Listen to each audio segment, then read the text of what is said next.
Kontroversi pada sepak bola Chili bukan hanya menyoal ulah Arturo Vidal dan Gonzalo Jara. Jauh sebelum keduanya berulah, sepak bola Chili pernah dipermalukan oleh penjaga gawangnya sendiri yang bernama Roberto Rojas. Kemunculan Rojas ini jauh sebelum Claudio Bravo menjadi penjaga gawang terbaik Chili. Negara asal Amerika Latin tersebut mempunyai Roberto Rojas, yang merupakan kiper terbaik Chili pada era 80-an. Kehebatannya dalam menjaga gawang menjadi alasan sejumlah pemuda di Chili untuk berkarir sebagai pesepak bola di era 80-an tersebut. Oleh publik Chili, ia mendapat julukan El Condor. Julukan yang tentunya tidak main-main jika melihat kembali lambang negara Chili. Namun sayang, karir kiper kelahiran 8 Agustus 1957 itu ternodai karena ulahnya sendiri. Pemain yang mendapat julukan El Condor tersebut mendapat skorsing seumur hidup dari Federasi Sepak Bola Dunia FIFA. Nah, perbuatan seperti apa yang dilakukan Roberto Rojas tersebut sehingga ia diberikan hukuman yang sangat berat oleh FIFA?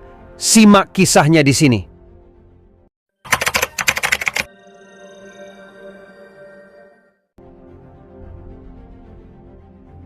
Ya, Roberto Rojas merupakan salah satu talenta terbesar yang pernah dimiliki Chili. Ia mengawali karir sepak bolanya bersama kesebelasan lokal Chili, yaitu Aviación pada tahun 1976. 6 tahun kemudian, Rojas hijrah ke klub raksasa Chili, yaitu Colo-Colo. Konon, berkat penampilannya di kesebelasan asal Santiago itulah, ia dihadiahi dengan julukan El Condor. Di klub tersebut, Rojas memenangkan Liga Chili pada 1983 dan 1986. Rojas merupakan pemain panutan bagi kebanyakan pesepak bola Chili pada waktu itu. Ia dianugerahi ketangkasan yang luar biasa sebagai seorang kiper. Selain itu, dia juga punya karisma dan seorang yang taat beragama. Namun pada 1987, Rojas memutuskan untuk bergabung dengan klub asal Brasil, Sao Paulo. Di klub tersebut, Rojas hanya bermain sebanyak 17 kali. Meskipun ia hanya bermain 17 kali bersama Sao Paulo, Rojas tetap menjadi andalan bagi tim nasional Chili. Ia juga selalu dipercaya untuk tampil di 3 Copa America berbeda pada era 80-an tersebut dan mencatatkan 49 caps. Sebagaimana pemain sepak bola pada umumnya, mimpi Rojas adalah berprestasi di kancah internasional. Namun mimpinya terhalang kenyataan bahwa Chili bukanlah negara kuat di ajang internasional. Jangankan dunia, di tingkat Amerika Selatan pun Chili pada dekade 1980-an bukan kekuatan yang pantas ditakuti. Sepanjang dekade tersebut, Chili hanya sekali lolos putaran grup Copa America, yaitu ketika mereka berhasil menjadi runner-up Copa America pada 1987. Selebihnya, La Roja hanya bermain di babak penyisihan. Pada gelaran Piala Dunia 1982 pun, Chili hanya menjadi tim hiburan.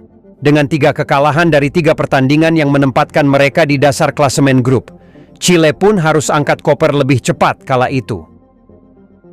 Mimpi Rojas membawa Chili untuk berprestasi jauh di kancah internasional tak surut oleh kegagalan di kualifikasi Piala Dunia 1986 dan Copa America 1989. Mimpi inilah yang kemudian membutakan hati Rojas akan makna sesungguhnya dari sepak bola.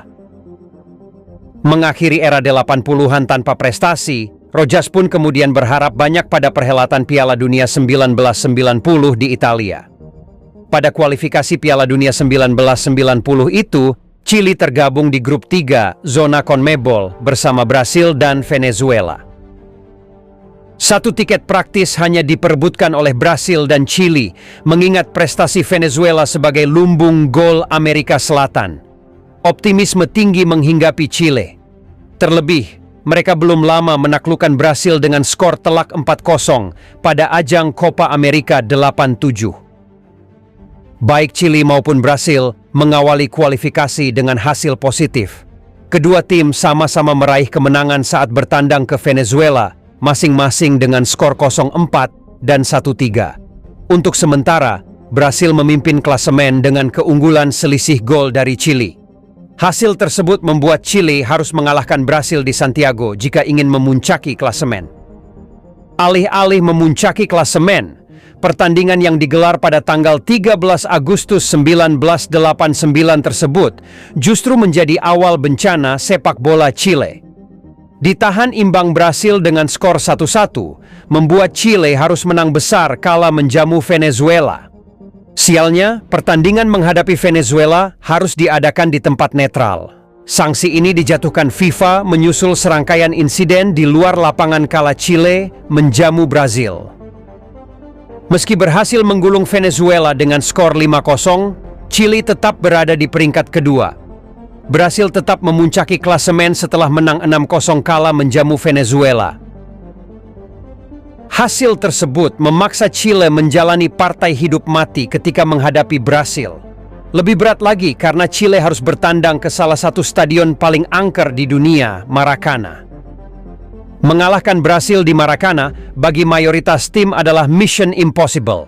Meski demikian, Chile boleh sedikit optimistis karena Brasil tahun 1980-an bukanlah Brasil era Pele atau Garrincha yang dengan mudah membombardir gawang lawan. Belum lagi jika menengok pertemuan mereka pada Copa America 1987. Pada tanggal 3 September 1989, Roberto Rojas bersama skuad Chile akhirnya bertandang ke Maracana, stadion kebanggaan Brasil yang menjadi saksi kegagalan Seleção pada Piala Dunia 1950. Keberhasilan La Roja lolos ke Piala Dunia akan menjadi kado indah bagi rakyat Chile, seiring dibukanya pintu demokrasi setelah rezim Pinochet tumbang. Namun kado indah itu tak pernah ada. Tim nasional Chile melalui Roberto Rojas justru memberi mimpi buruk. Mimpi buruk itu dikirim dari Stadion Maracana. Pada menit ke-65, seorang pendukung Brasil yang bernama Rosemary Melo melempar kembang api ke arah gawang Roberto Rojas. Tindakan yang sebetulnya tidak perlu mengingat Brasil sedang unggul 1-0 kala itu. Seketika, Rojas pun terjatuh sembari menutup muka dengan dikelilingi asap. Melihat situasi di lapangan, pelatih Chile Orlando Aravena atas saran kapten tim Fernando Astengo meminta wasit menghentikan pertandingan. Sembari menggotong Roberto Rojas, seluruh anggota tim Chile bergegas meninggalkan lapangan pertandingan. Juru kamera segera mengerubuti kontingen La Roja. Wajah Roberto Rojas yang berlumuran darah pun tertangkap kamera dan dengan cepat menyebar. Sedangkan Brasil, meski berhasil memenangi pertandingan, belum bisa berpesta merayakan kelolosan mereka ke Italia. Apalagi, Federasi Sepak Bola Chile melayangkan permohonan ke FIFA untuk tanding ulang di tempat netral. Official CBF yang merupakan Federasi Sepak Bola Brasil pun berharap-harap cemas menunggu putusan FIFA atas insiden tersebut. Selang seminggu, FIFA membuat keputusan yang cukup mengejutkan. Saat itulah kado dari Maracana menampakkan wujud aslinya. Mimpi buruk sepak bola Chile dimulai. FIFA menghadiahi Brazil kemenangan 2-0 dan meloloskan tim Samba ke Italia. Hal itu dikarenakan FIFA menilai Chile telah melakukan pelanggaran berat dengan meninggalkan lapangan sebelum pertandingan usai. Chile pun akhirnya didiskualifikasi. Keputusan FIFA itu menuai kecaman. Sejumlah pihak menganggap FIFA meloloskan Brasil karena alasan ekonomi. Bayangkan, berapa banyak uang lepas dari genggaman FIFA jika Chile yang lolos. Namun, hasil investigasi lanjutan yang dilakukan FIFA berhasil membalikkan opini tersebut. Ternyata, Roberto Rojas sengaja melukai diri sendiri. Hal tersebut dibuktikan dengan berbagai foto kejadian yang menunjukkan bahwa petasan jatuh cukup jauh dari Rojas. Bukti lain adalah tidak ditemukannya luka bakar sedikit pun pada tubuh Rojas. Laporan dokter tim Chile pun dinilai janggal oleh FIFA. Atas tindakan tersebut, FIFA menghukum Rojas dari lapangan seumur hidup. Tak hanya itu, pelatih Aravena dan Kapten Fernando Astengo yang memprovokasi skuad Chile juga mendapat sanksi larangan bermain meski tak selama Rojas. Lebih parah lagi, Chile dilarang ikut serta di Piala Dunia 1994. Setelah fakta terkuak, Rojas pun akhirnya mengakui tindakan tidak sportifnya tersebut. Sebelum pertandingan, ia mengaku menyelipkan pisau cukur untuk melukai dirinya. Pisau cukur tersebut ia simpan di sarung tangan kiri. Dengan bantuan Kapten Fernando Astengo, Rojas berhasil menghilangkan barang bukti. Citra Roberto Rojas pun berubah.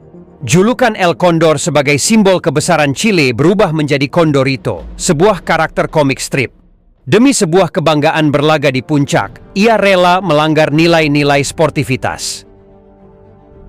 Di tahun 2001, FIFA akhirnya mencabut sanksi larangan bertanding Rojas.